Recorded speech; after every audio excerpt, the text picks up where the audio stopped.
So, for day 4 and 5 of Inktober, the prompts were Scallop and Flame.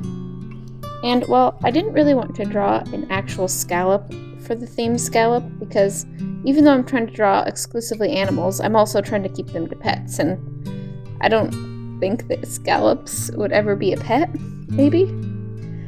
So I chose to draw a bird. I was thinking, birds have those feathers that overlap in sort of a scalloped pattern. So I drew a budgie. I drew him from behind, and you can kind of see how the feathers overlap and they make that scalloped pattern, which I guess if you don't know, scalloped pattern is like half circles next to each other.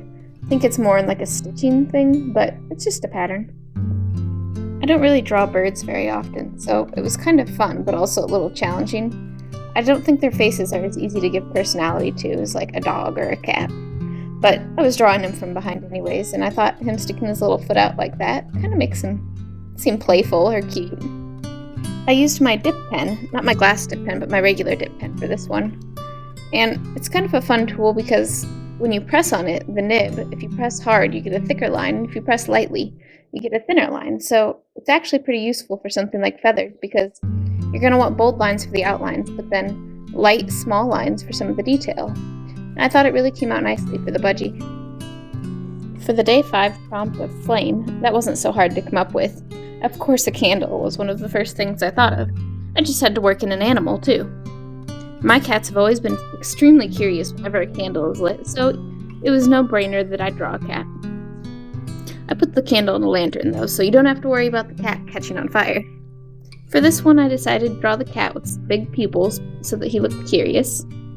And when I did the hatching or the shading with the pen, I kind of tried to do it around the edges away from where the candle was so that it would look like actual lighting from the candle.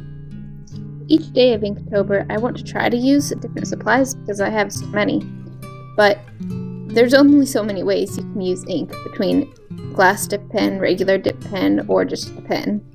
So I'll probably be using this tool again, and honestly, I think I like how this turned out better than my previous days so far. I'm sure the dip pen will be making a reappearance.